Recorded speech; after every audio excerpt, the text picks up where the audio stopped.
Shalom, shalom, shalom de Deus, minha irmã.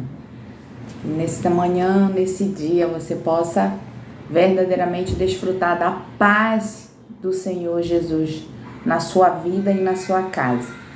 Nós estamos aqui já caminhando para finalizar o livro de Provérbios, caminhos de sabedoria, para que a gente possa cada dia ter ferramentas e estratégias de Deus para a nossa vida, para a nossa casa, para o nosso entendimento, e a partir dessa sabedoria que Deus ele tem nos capacitado, nos entregado, nós possamos utilizar dentro da nossa casa, na nossa vida, no meio da nossa família. Hoje nós estamos trabalhando o capítulo 27 do livro de Provérbios. E o capítulo 27, dentro da questão da tarefa devocional, é buscar entendimento, é entender e declarar. Eu escolhi para esse tempo, o capítulo 27, ele tem muitas coisas legais. E eu escolhi para entendimento o capítulo 2, mas tem outras coisas que eu aconselho que você busque, ler, verifica o que verdadeiramente faz sentido para a sua vida, para que você esteja construindo a sua história em Deus. E para declarar Jeremias, no capítulo 17, no 14, a gente já ver. Então, assim, a minha escolha é o 2, mas achei, assim, algumas coisas, achei super interessante. No capítulo 27, fala da mulher rixosa, né? Então a gente precisa verdadeiramente entrar num novo ambiente na nossa vida, num novo tempo, e deixarmos velhos comportamentos, velhos hábitos, velhas ações, para que a gente possa verdadeiramente viver o novo de Deus. Muitas mulheres, elas querem viver o novo de Deus, mas elas simplesmente continuam realizando antigos comportamentos. Então a gente sabe que o comportamento, ele pode sim, o meu comportamento, ele é uma das ações que fazem com que eu comece a ter uma ideia de mudar o ambiente em qual eu estou. Então, a partir do meu comportamento, quando eu começo esse processo de consciência, de mudança, com certeza eu vou conseguir alcançar o ambiente a qual todos estão inseridos. Mas eu vou me deter aqui no capítulo 2, que ele fala exatamente assim: seja outra pessoa quem te elogie, e não a tua boca, um estranho, e não tuas próprias palavras. Nessa versão aqui, ele fala assim: louve-te algum outro, e não a tua própria boca, o estranho, e não os teus lábios. Aí ele fala aqui que a autoexaltação denota orgulho, dentro da nota explicativa. Então, esse versículo aqui, ele vem justamente trabalhar essa questão da autoexaltação. E às vezes, esse contexto de autoexaltação, quase não sai, autoexaltação pode estar em nós. Talvez a gente se sinta muita coisa, talvez a gente se sinta muito importante, talvez nosso comportamento expresse essa questão da autoexaltação. E eu não estou falando nem de ambientes, digamos, externos, estou falando de ambientes internos, de ambientes dentro de casa.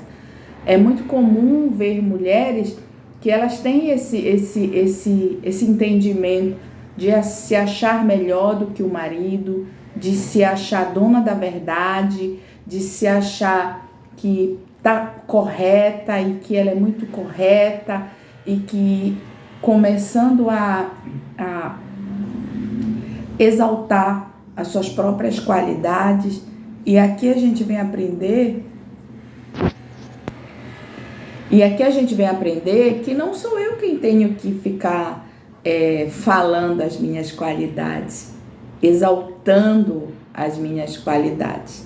Então, assim, a gente precisa entender que todos nós temos qualidades e todos nós temos defeito. Todos. Seu marido, seu filho, você, sua sogra, seus irmãos, sua parentela, seus pais. Todos temos defeitos e qualidades.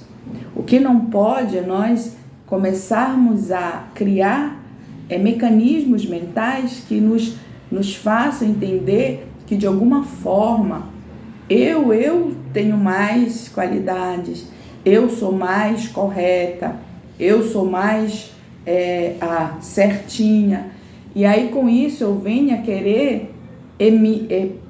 E aí, muitas vezes, quando tem essa questão, a gente quer ser reconhecida. E aí, na maior parte das vezes, quando a gente não se acha reconhecida, a gente quer ficar exaltando as nossas qualidades, uma forma até de chamar o olhar do outro para que haja um reconhecimento sobre a nossa vida.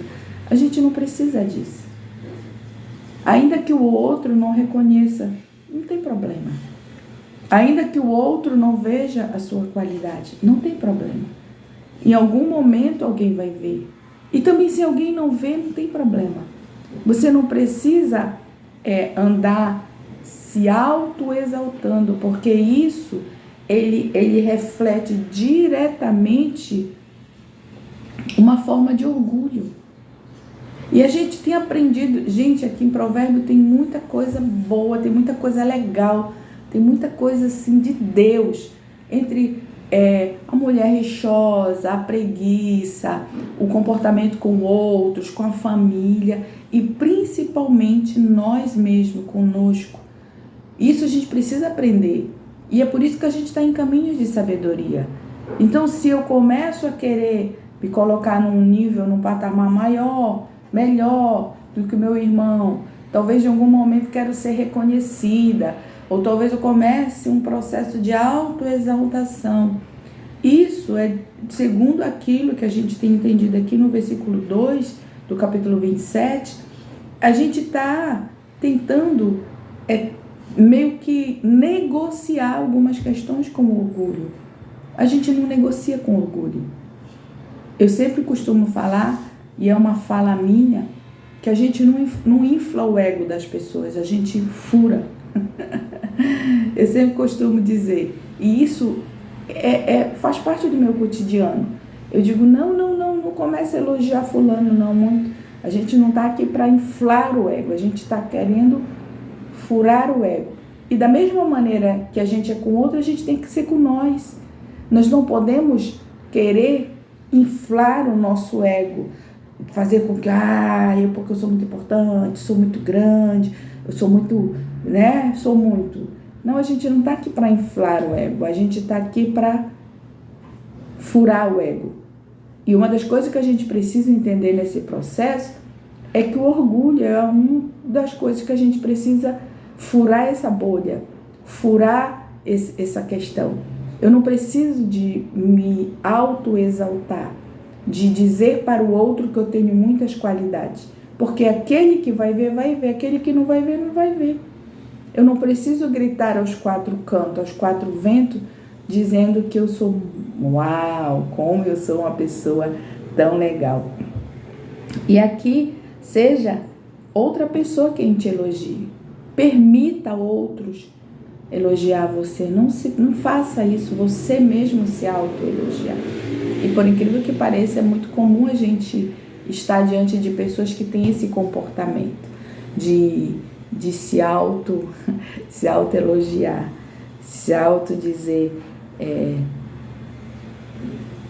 as qualidades, quanto ela é boa, quanto ela é importante, porque eu fiz isso, porque eu fiz aquilo, porque no passado eu era assim, mas hoje eu sou desse jeito. Não há necessidade disso. Não há necessidade. Eu gostaria que você, encerrando já esse tempo de reflexão, entendesse que essa autoexaltação, assim como eu já falei, eu quero repetir, ela está ligada ao orgulho. Nós não estamos mais no tempo de inflar nosso orgulho, mas de furar essa bolha do orgulho. E a gente tem também